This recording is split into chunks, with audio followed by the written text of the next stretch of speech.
सो बच्चों, आज हम हमारे नेक्स्ट टॉपिक के साथ कंटिन्यू करेंगे and today will be discussing on mobility and temperature dependence of resistivity. So बच्चों, मोबिलिटी का मतलब क्या होता है? Let us try to understand. मान लेते हैं हमारे पास एक कंडक्टर है जिसे हमने एक सेल से कनेक्ट कर दिया। जैसे ही आप सेल से कनेक्ट करोगे तो कंडक्टर के एक एंड पर प्लस मिलेगा, दूसरे एंड पर माइनस मिलेगा, जिस वजह से एक इलेक्ट्रिक फील्ड सेटअप हो जाएगी कंडक्टर के लिए।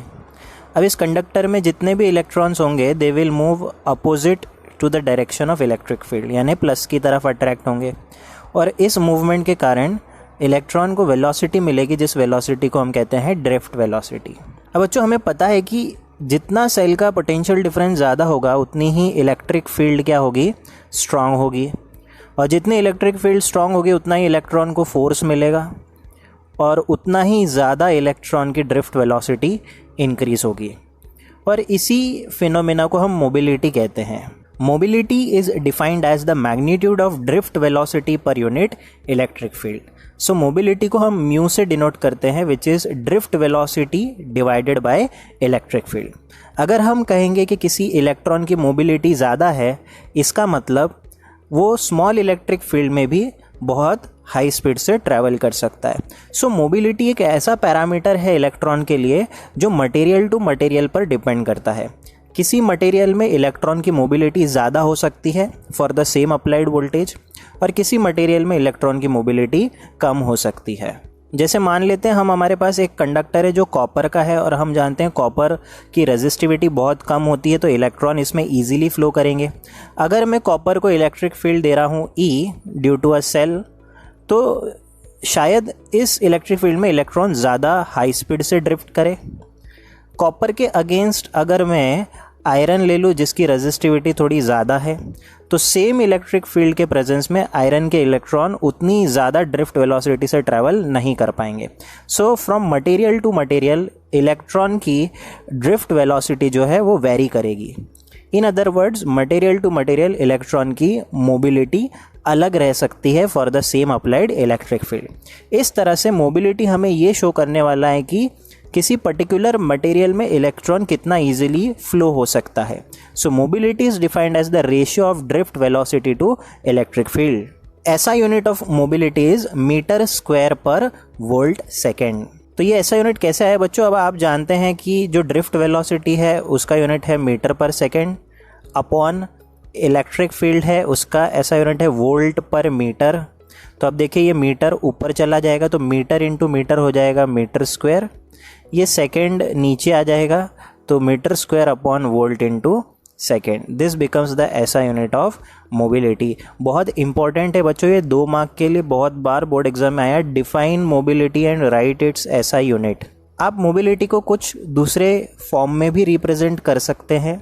अब हमें पता है कि ड्रिफ्ट वेलोसिटी का फॉर्मूला इन मैग्नीट्यूड हमें पता है E into E tau divided by m।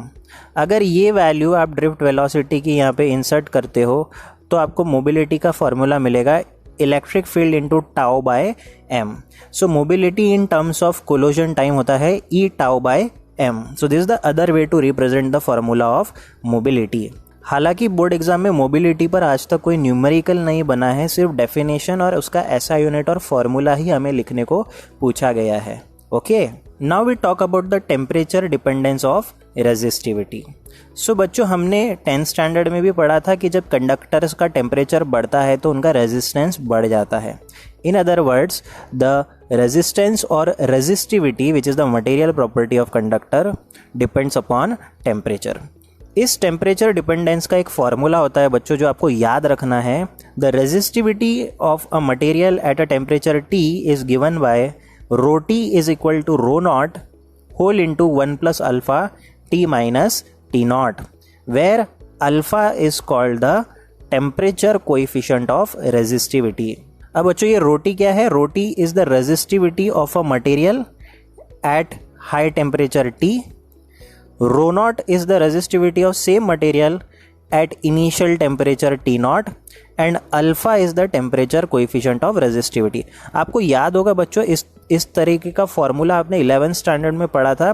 Coefficient of linear expansion में L is equal to L nought whole into 1 plus alpha T minus T nought. Okay, so ये जो thermal expansion का जो formula है, इसी फॉर्मूला से ये resistivity का टेम्परेचर डिपेंडेंस का फॉर्मूला यहाँ पर हमें पुटअप किया गया है। इसका कोई डेरिवेशन नहीं है, ये सिर्फ फॉर्मूला आपको याद रखना है। सो एल लेंथ की जगह हमने यहाँ पर रेजिस्टिविटी को इंसर्ट कर दिया है, तो ये फॉर्मूला आपको याद रखना है, इस पर न्यूमेरिकल बनते हैं बच्चों। ओके, अब बच्चों हम देखेंगे कि अलग अलग मटेरियल का रेजिस्टिविटी और टेम्परेचर का ग्राफ कैसा होता है। अगर हम कंडक्टर्स की बात करें, let us take an example of copper, तो आप देख सकते हो इस ग्राफ में जो रेजिस्टिविटी है कॉपर की वो एक्सपोनेंशियली राइज होती जा रही है as and when the temperature increases. So temperature बढ़ने से कंडक्टर की रेजिस्टिविटी बढ़ती है बच्चों। In the same way when we talk about alloys like nichrome, जैसे निक्रोम एक एलॉय है जो निकल और क्रोमियम का बना होता है, तो एलॉयज की भी रेजिस्टिविटी टेम्परेचर पर डायरेक्टली डिपेंड करती है। हालांकि उतनी फास्ट इंक्रीज नहीं होती है, एक लीनियर इंक्रीज होता है, एक स्ट्रेट लाइन के फॉर्म में आप देख सकते हो ग्राफ है फॉर एलॉयज।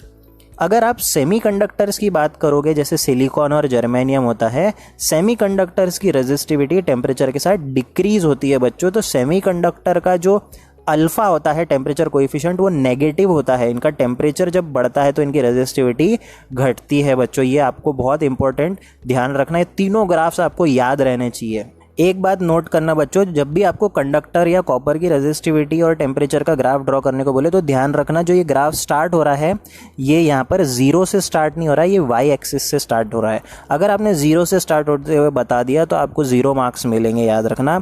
ये इंटरसेप्ट से स्टार्ट होगा बिकॉज एट 0 टेम्परेचर भी रेजिस्टिविटी किसी भी कंडक्टर की 0 हो नहीं सकती, थोड़ी बहुत फाइनाइट होती है।